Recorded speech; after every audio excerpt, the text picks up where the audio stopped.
It was just before midnight, when a woman, cold and detached, walked to the back alley and looked around. The city was dark, silent. Only the hum of distant traffic broke the stillness. She paused, glancing down at the two tiny bundles in her arms. Wait, can you imagine abandoning two innocent babies in the dead of night? Welcome to Innocent Stories, where we unravel tales that grip your heart. The babies, wrapped in ragged clothes, were squirming and making soft noises, oblivious to the cruel fate that awaited them. With a sharp hiss, she said, "I'm sorry, but I can't just be tied down with you two. I've got a career to push for, a life to live." This isn't it. The babies cried louder, their tiny voices piercing the night air, but she didn't care. She didn't even glance back.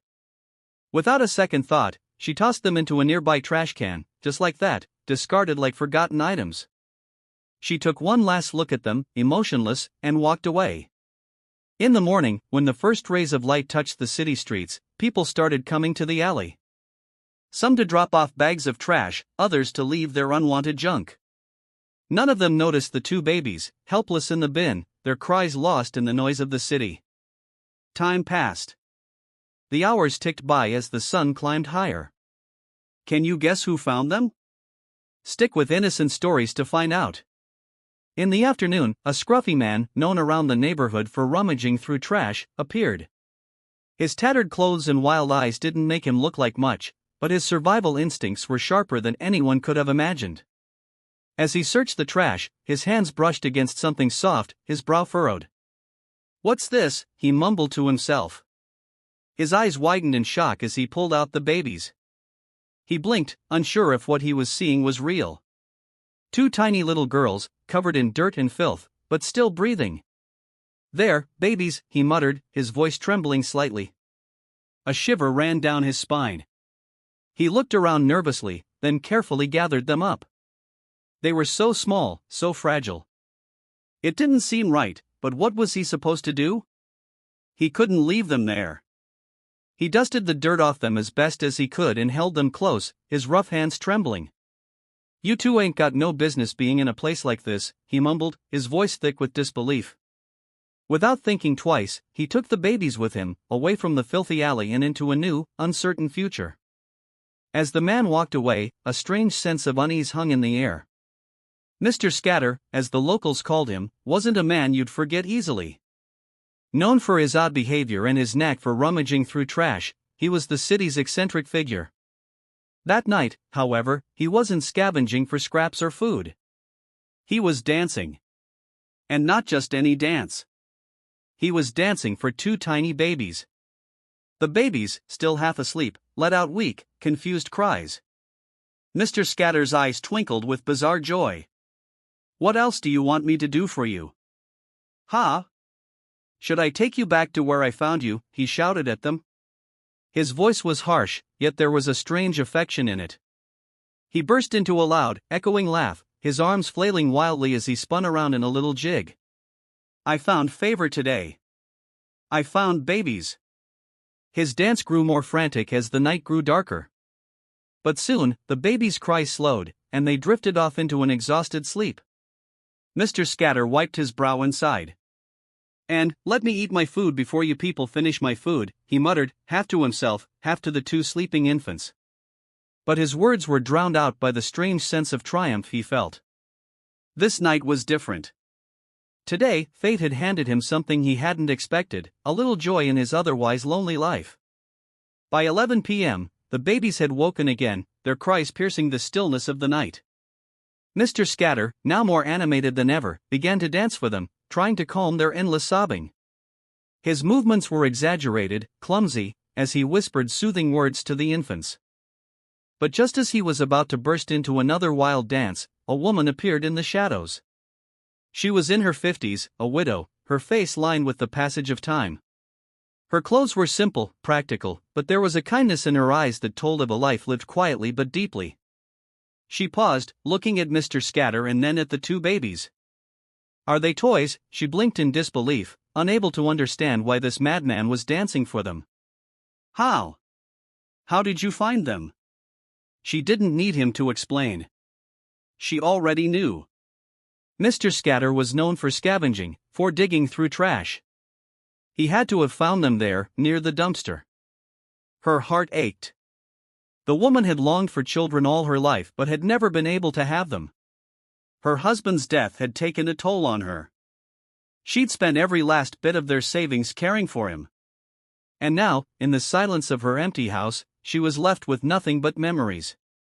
That night, sleep eluded her. As she lay in bed, her mind whirled with thoughts of the babies. Could she take them in? Could she give them a better life? She had nothing left. No family, no husband. But perhaps these babies were the answer to the loneliness that had consumed her for years.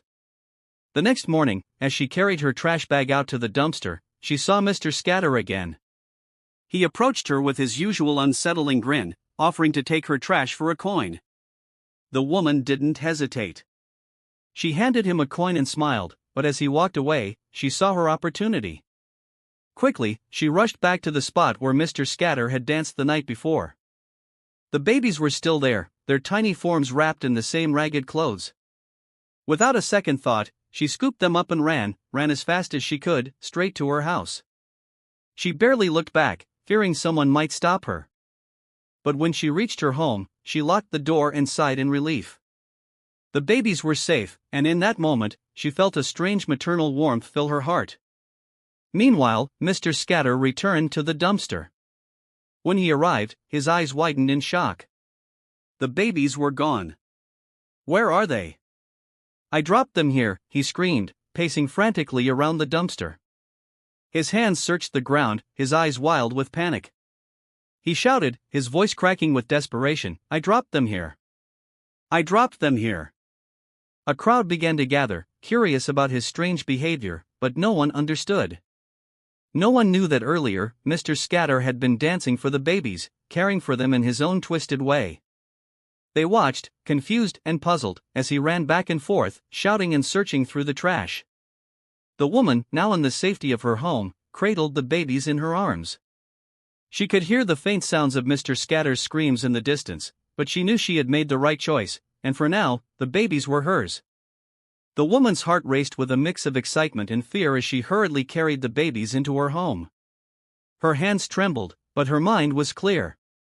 She dashed through her small, modest house, her feet echoing in the quiet halls until she reached the bathroom. It was the cleanest room in the house, the one place she always made sure was spotless, even after everything that had happened. Gently, she placed the babies down on a soft towel, and for a moment, she just stared at them. Their faces were still a little dirty from the trash, their clothes tattered and torn, but their eyes, those innocent, trusting eyes, looked up at her with confusion and a hint of fear. They didn't know her, but in that instant, she knew they were hers. She could feel the weight of it in her chest. Her heart ached as she turned the tap, warm water flowing into the tub. She cupped the water in her hands and softly poured it over their small bodies, carefully washing away the dirt, the grime, the coldness they had been abandoned with. The baby girl on the left, with soft curls clinging to her head, let out a soft whimper as the warm water touched her skin, but she soon relaxed under the gentle touch. The woman's hands moved slowly, tenderly, as though she was afraid they might break. As she bathed them, she whispered to them softly, her voice barely a murmur, full of love and emotion. You don't know me, and I don't know you, but you just gave me purpose. You just gave me a reason to keep breathing.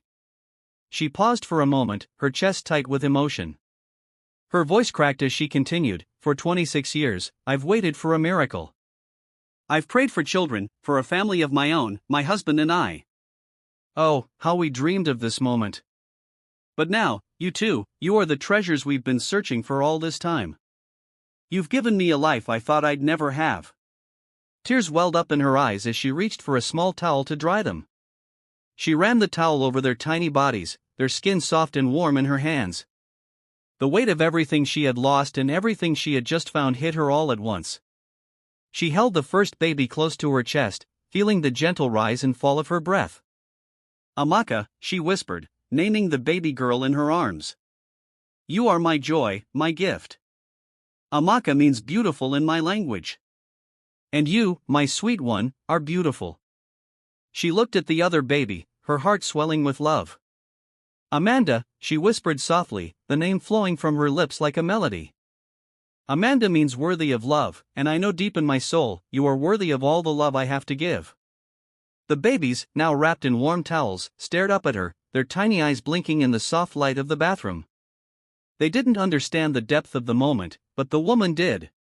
She felt like her whole life had led to this exact moment, to these two tiny girls who had come from nothing but were now everything. She held them both in her arms, their tiny bodies snuggled close to her chest. For the first time in years, she didn't feel alone.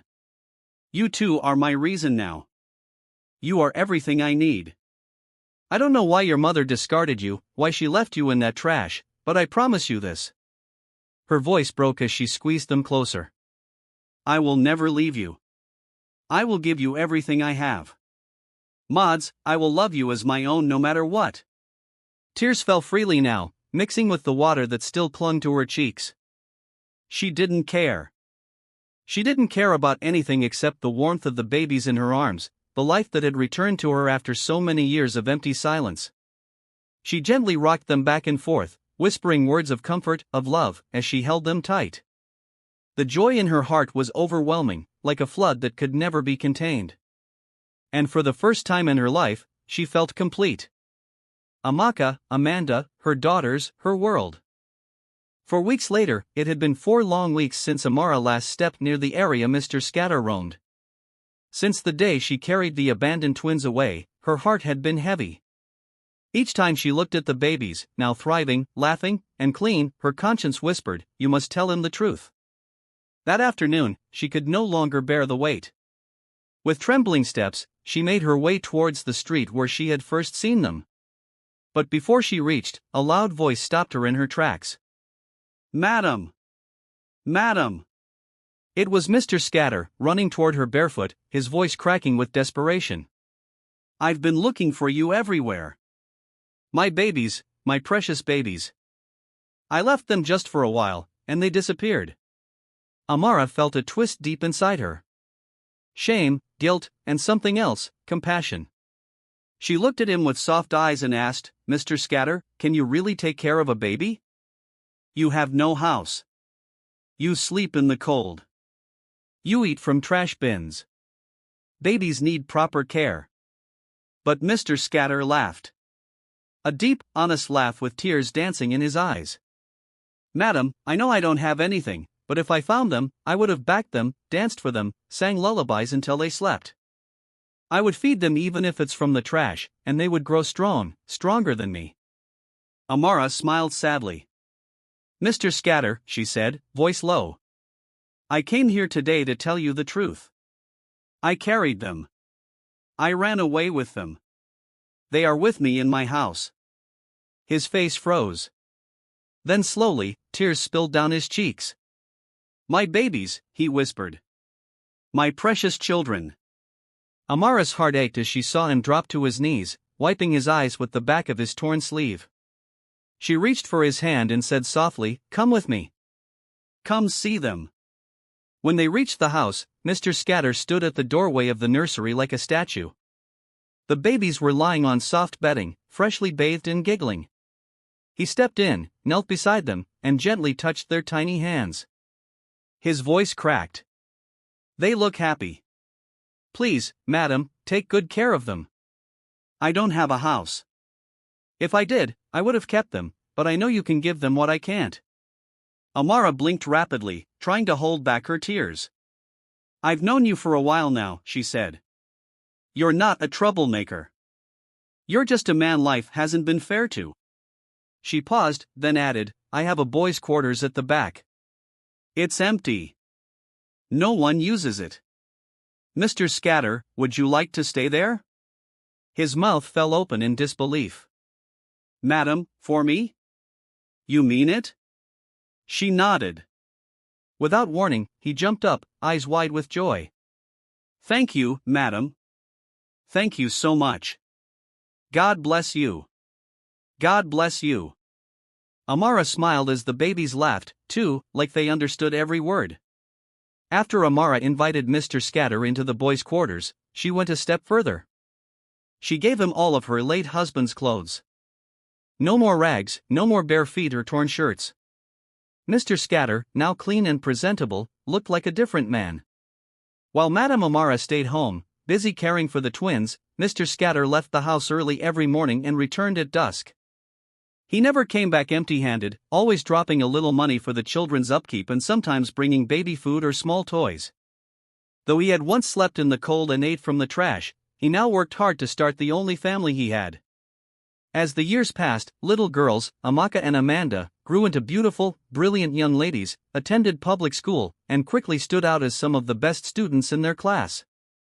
Amara couldn't have been more proud. But life wasn't always easy. When things got tough financially, Amara and Mr. Scatter together started a small snacks business. Every morning, the sweet aroma of fried puff puff and bean cakes filled their compound. Amara stood over the hot pan, flipping golden balls of puff puff with practiced grace. Beside her, Mr. Scatter was always on ground, expertly frying bean cakes to perfection. On days when Amara made buns instead, Mr. Scatter would handle the puff puff or chin chin. They had found a rhythm, one of partnership and teamwork. Meanwhile, their daughters, Amaka and Amanda, proudly manned the front, attending to customers with bright smiles and respectful voices. Their little business, born out of love, teamwork, and the will to survive, soon became a local favorite. Not just for the delicious snacks, but for the unity of the family behind them. One ordinary morning, the children had gone to school like every other day. Mr. Scatter, ever serious about their small hustle, went to the market to restock flour and beans. Madame Amara stayed back at the shop, flipping puff puff with her usual magic touch. She was almost done, humming quietly to herself, sweat dripping from her forehead. The smell of freshly fried puff puff danced in the air.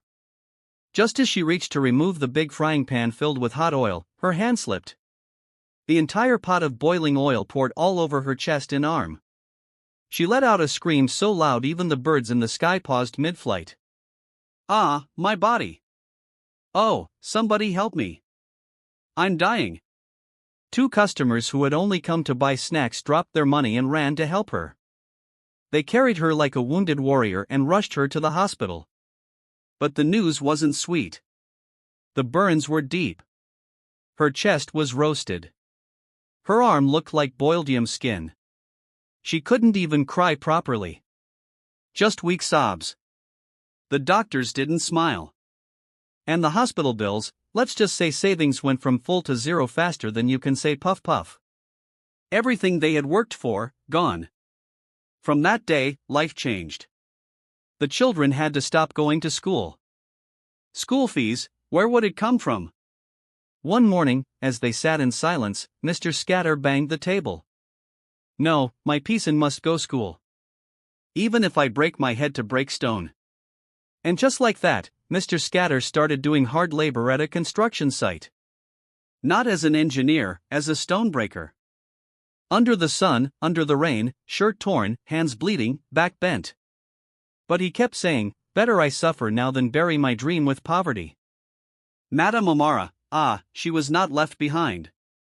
Even with her burnt skin healing slowly, she picked up her wrapper and started working as a cleaner in one small company down the street. From frying puff puff to mopping toilets, life really showed her pepper. The children, Amaka and Amanda, watched everything. Sometimes they cried.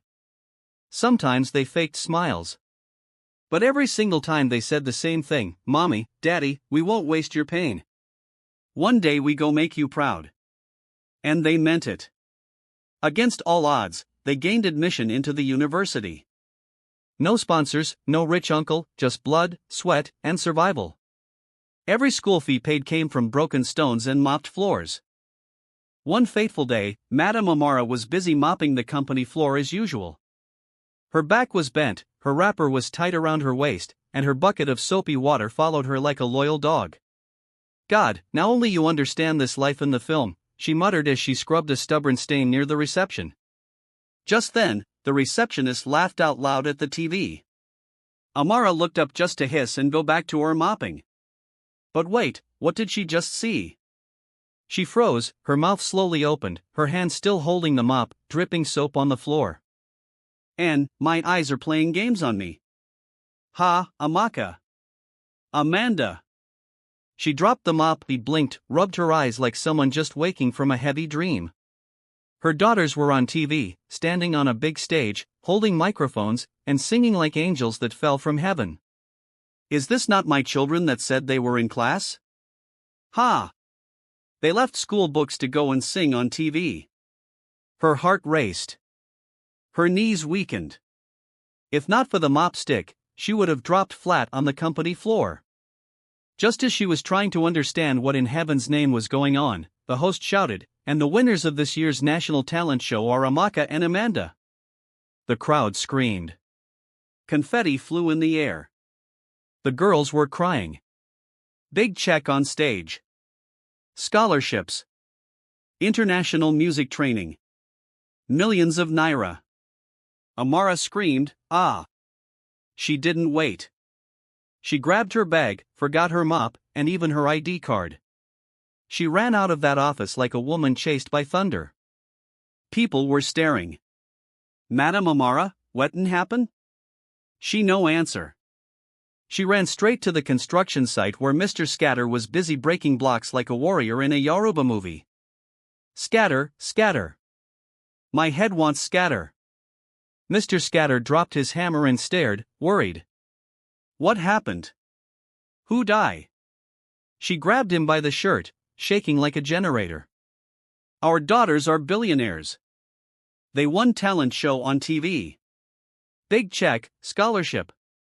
Mr. Scatter blinked, confused. "What'n you smoke?" "Which children?" "Our children, Amaka and Amanda. They sang on TV and won." For a second, Mr. Scatter thought maybe heat had fried her brain. "Sing? You mean sing-song?" "These children that I thought were in the hostel. So all those we are studying was a setup." Then he smiled, then laughed, then fell flat on the ground, not fainting, just rolling on the floor, shouting, "My God, no day sleep. You see me. You finally remember your son." The other workers gathered.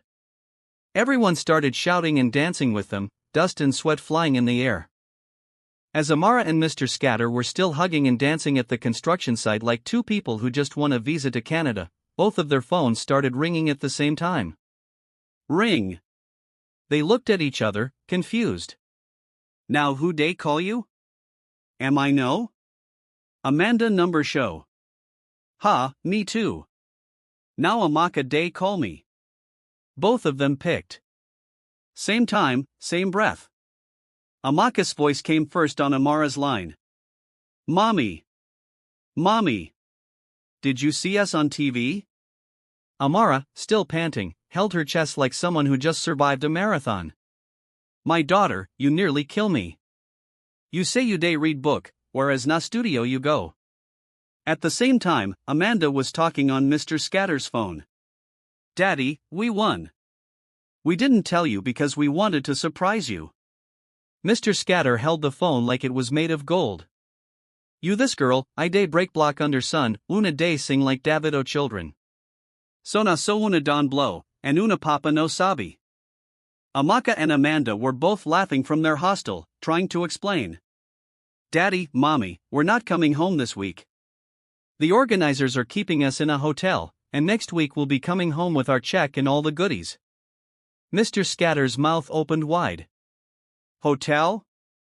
As in, people are now booking hotel for my children?" By now, everybody at the site was staring. One man with cement dust on his eyebrows said, "Scatter, no be your daughters I see for TV? You day here day carry cement, your children don blow like Davido." Another one shouted, "Make una come work again. Your pickin' go soon buy you car." Mr. Scatter and Amara just looked at each other, smiling, teary-eyed. They got home later that day, tired but excited.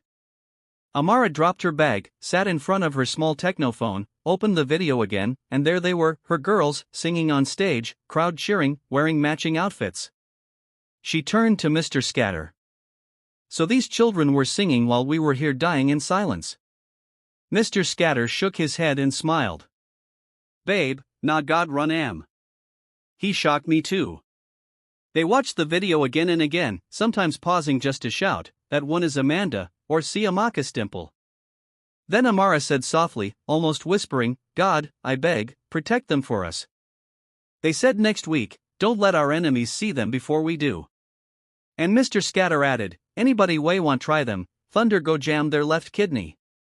They both laughed, but deep down, their hearts were full with joy, surprise, and silent fear. The day finally came.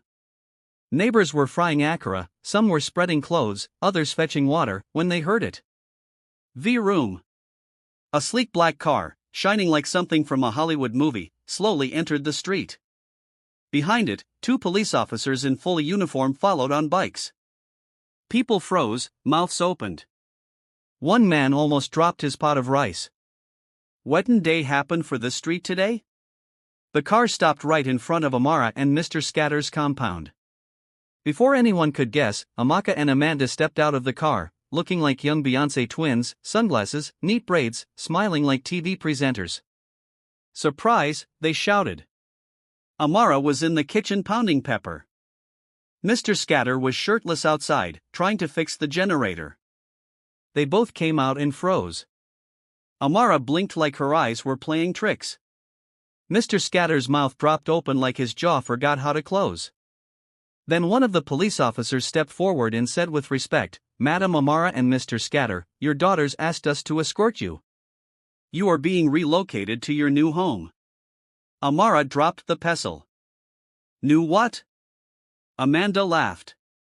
New house, Mom. Everything is ready. Just pack yourself, we've upgraded your life. Mr. Scatter looked around, unsure. Say una mistakenly carry president's house come for us. They all laughed, hugged, cried. The neighbors were clapping and shouting, na lie. Scatter Don Hammer. Scatter children carry car come. Ah, new life, new confusion. The new home was not just beautiful. It was a twin apartment, fenced with a flaw automatic gate, big plasma TV, water running 24/7, which was a miracle on its own, AC, and furniture that made Amara afraid to sit. But something strange happened. Instead of moving into one apartment as husband and wife, Amara quietly entered one side, and Mr. Scatter entered the other. Nobody said anything. The twins noticed it. They whispered to each other sometimes, but they never asked. They still called them Mommy and Daddy, still showed love and respect. But something was off. The parents were not fighting, not angry, just separated. 2 lives, 1 compound, 1 history. Months later, the twins shocked the city again when they bought the biggest shopping mall and named it Amara and Scatter Plaza. Subtitle, From Street Friars to City Owners. The mall had everything, fashion, electronics, bakery, cinema. It was trending online. Cars, they had plenty. But despite all the glitz and glamour, their parents still lived quietly, still didn't live together, still didn't explain. Amaka and Amanda sometimes sat on the balcony at night, staring at both apartments. Do you think they still love each other? Amaka asked. I don't know, Amanda replied softly. But they never stopped loving us. They both fell silent, unaware that their real story was just beginning. 1 year later, at the biggest mall in the city, Amara and Scatter Plaza, a certain woman was always around. She was slim, bent from years of hard labor, and often among those helping to offload trucks full of goods. She worked like a machine. No one really noticed her except Mr. Scatter. They would give her small coins after the work, just enough for a sachet of water and maybe bread. She never complained. But one day, something changed. The truck arrived with its usual load, and the workers gathered. The woman didn't move. She sat quietly on a wooden bench near the security post, head bowed, eyes swollen. Tears fell like tap water left open. Mr. Scatter, who was supervising the goods, kept looking at her out of the corner of his eye. When the truck finally left, he walked towards her. He folded his arms, frowning lightly. Auntie, you no join us today. Weddin' happen? Your back day pain? The woman sniffed and wiped her face. Her voice cracked like old wood. I'm very sick, sir. Doctors say if I no reduce stress, I may not live up to 39 days again.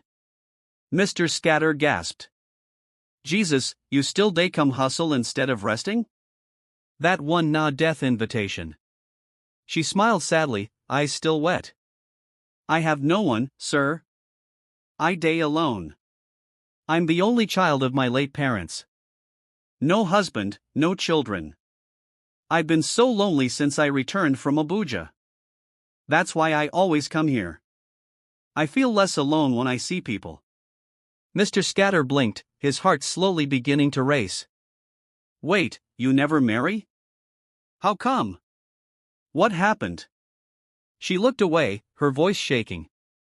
Nah, I wanted freedom. I didn't want any distraction. Then I got pregnant for one useless man. I tried to abort, but it failed. I gave birth to twin girls. Mr. Scatter's eyes widened. The woman continued, staring at her feet. I dropped them in the trash. Jasper Street. I just wanted my life back. I didn't want to carry babies around.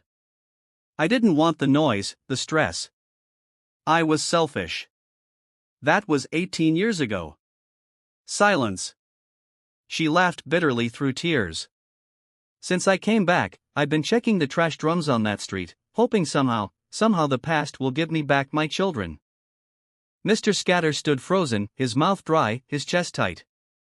You threw your children away for freedom? He asked, voice low and shaking. The woman nodded slowly. Yes, I regret it every day of my life. Suddenly, Mr. Scatter stood up. Without saying another word, he walked away. The woman stood confused and scared. Wait, please. I'm sorry, she shouted. I've changed. I'm not a bad person. Please don't walk away. Say something. But Scatter didn't turn back. He walked faster, head spinning, his heart pounding with a truth too big to swallow. Because only two people knew where those twins were found, and one of them was him. As the woman stood up to run after Mr. Scatter, still crying and begging for forgiveness, her leg twisted. She staggered forward. Then boom. She hit the ground head first. Ah! The gateman screamed. Somebody help. This woman done die. Mr. Scatter, already halfway across the compound, turned sharply at the sound. His eyes widened. She wasn't moving. Blood slowly trickled from her head. Within seconds, the mall security, some workers, and even shoppers gathered. Call ambulance. Call ambulance, one woman shouted, already dialing on her phone. Mr. Scatter didn't know what to do. His legs suddenly felt weak. His heart raced. God, after all she said, is this how her story ends? Moments later at the hospital was tense. The woman was wheeled in, unconscious. Nurses shouting codes. The doctor barking orders.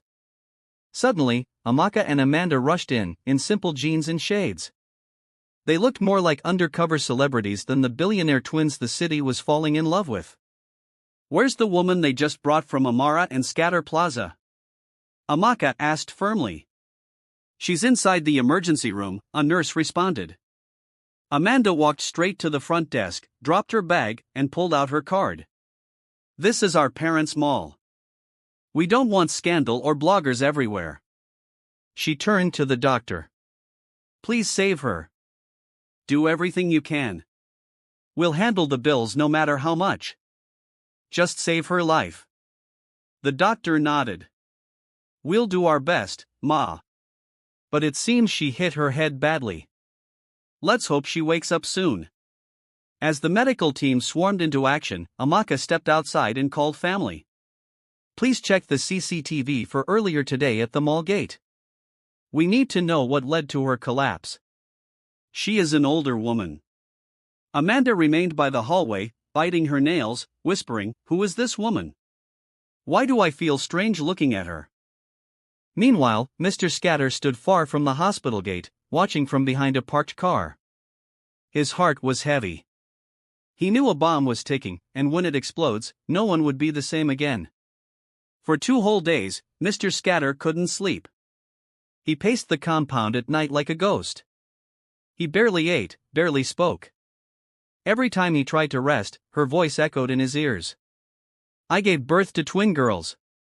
I dumped them in the trash at Jasper Street. That was the exact street where they found Amaka and Amanda. He couldn't even look at Amara straight anymore. His heart was tearing apart. On the third day, in the evening time, Amara was folding clothes in her side of the twin apartment when she heard a soft knock. She turned and saw Scatter at the door. He looked empty. She stood up quickly. Scatter, she said softly. You haven't been yourself for 3 days now. Your eyes are red like someone that saw a ghost. Please talk to me. Is it something we can discuss? Scatter slowly entered the room and sat at the edge of a chair like he was sitting on fire. His hands trembled. It's bad news, Amara. Amara froze. That voice, that tone, she had never heard it from him before. She knelt in front of him and held his hands. Scatter, no matter what it is, we've always faced it together. From puff puff to breaking stones. Talk to me. He slowly lifted his eyes. This one is different, Amara. Amara's heartbeat skipped. What happened? Scatter wiped a tear from his cheek, then said it, soft but sharp like a blade. That woman, the one in the hospital, she is the real mother of our girls. She confessed it. She said she dumped them in the trash at Jasper Street because she wanted her freedom. Amara stared at him, her body suddenly cold. She was pregnant for one man. Tried abortion. It failed. She gave birth to twins, threw them away like waste. Amara's lips parted, but no words came out. Her breath shortened.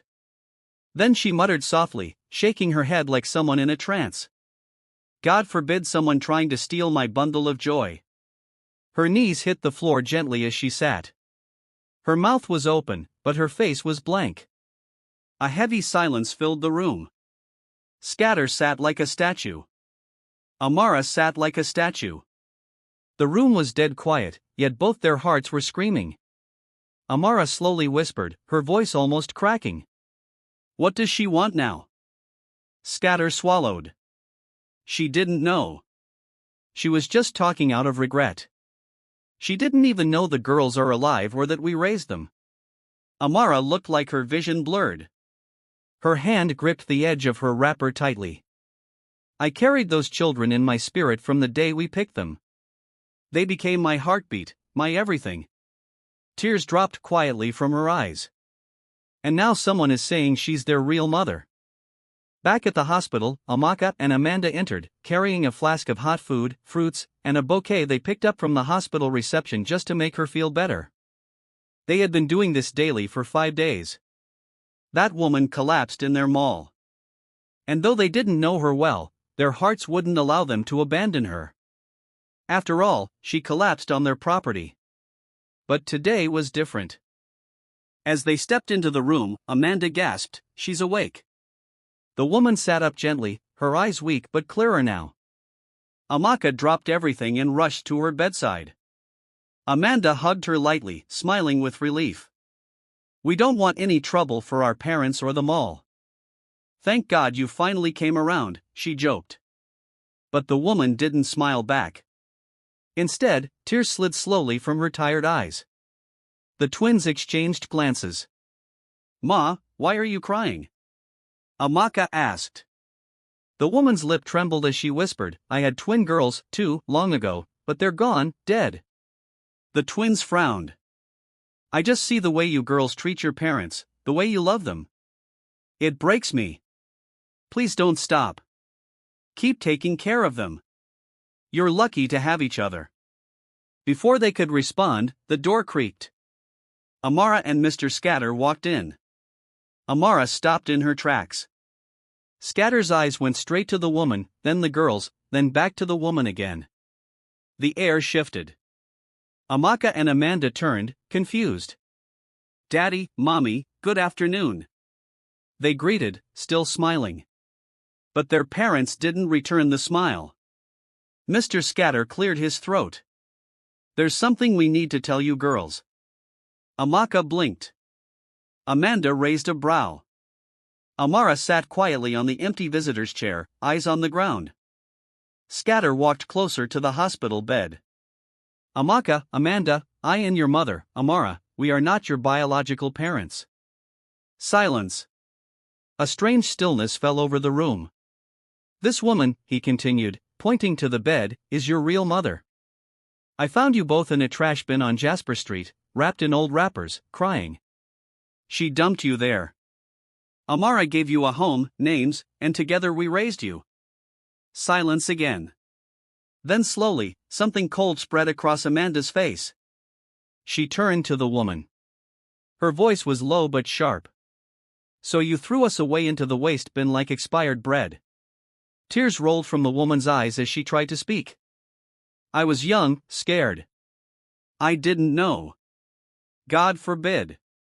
Amanda snapped, cutting her off. Amaka stepped forward, her voice shaky but filled with fury. We spent our hard-earned money to save your life. And you don't even deserve a drop of it. The woman sobbed silently, holding her chest. Do you know what it means to grow up seeing your parents sweat for you? Struggle for every school fee? Break stones, clean floors? You had us first, but they raised us. They are our parents, not you. They both turned to Amara and Mr. Scatter. Dad, Mom, Amaka said, voice now soft but sure. We are your children. You're the only family we have or will ever know. Amanda nodded. As for her, she threw a glance at the woman on the bed. We don't hate you, but you lost that chance 18 years ago. They held each other's hands and walked out of the room. The door closed behind them with a quiet but firm click. Inside the room, only tears remained. 2 days after the shocking truth was revealed, Amara and Mr. Scatter called Amaka and Amanda for a heart-to-heart meeting in their home. The living room was quiet. The air, thick with emotions, hung like a curtain. No one spoke at first. Then Amara broke the silence, her voice trembling. Yes, she made mistakes, Amara began, staring into her daughter's eyes. But God sent your father here, Scatter, to find you on time, and I was available to give you a home, a name, and both of us gave you a future. She sniffled, pausing for strength. But that doesn't erase one thing. She was your mother. Amaka swallowed hard, her heart starting to soften. Amara continued, she was the one who carried you for 9 months. The one who first felt your little kicks, the one who bore the pain of childbirth alone. No one helped her carry that burden.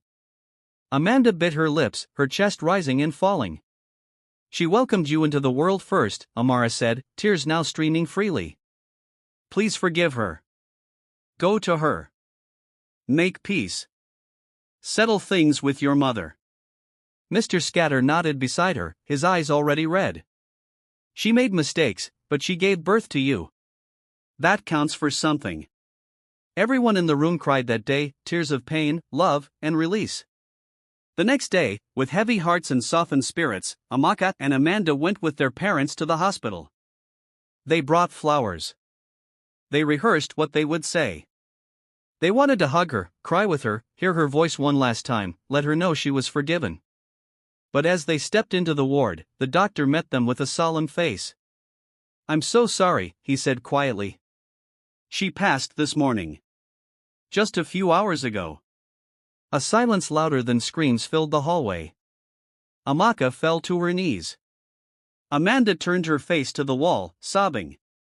Mr. Scatter held Amara tightly as she wept. They were too late. 1 month later, Amaka and Amanda gave her a befitting burial, a beautiful casket, choir, pastors, neighbors, the best decorators, all in honor of the woman who brought them into the world. The tombstone read, in loving memory of a mother lost but now found. You gave us life, and we found the love. Rest in peace. After the burial, the twins sat their parents down once more, this time with love. Daddy, me, Amanda said shyly. Please, why are you still living in twin apartments? Let the past go. Amaka added, you've been through so much together, raised us, fought battles, loved each other quietly. It's time to make it official. Mr. Scatter and Amara looked at each other, eyes glistening. They nodded slowly. Yes, Scatter said. It's time. 4 months later, under a flower-adorned canopy with hundreds in attendance, Amara and Mr. Scatter got married. They danced. They cried. The crowd cheered. Amaka and Amanda served as the flower girls, laughing with joy. Their hearts finally full. It wasn't just a wedding. It was the celebration of restored love and a family that defied odds. The end. They all lived together happily ever after. Hello, besties. Wow, what a story, right? From pain to purpose, rejection to reunion, and finally, forgiveness and love. Here at Innocent Stories, we bring you tales that touch the soul. Moral lessons: Number 1, forgiveness doesn't change the past, but it can brighten the future. Number 2, family is not just who gives birth to you, but who stands by you, loves you, and raises you. Number 3, don't throw away people or blessings just because of your desire for freedom. You may regret it later. Advice: always appreciate those who stand by you. Cherish your family, and never be too proud to say, "I'm sorry." If this story touched your heart, please don't forget to like, comment in your own language, besties. Subscribe to Innocent Stories, share with someone who needs to hear this message. Your support means the world to us, and we love reading your comments. We love you all so much. God bless you, besties. See you in the next one.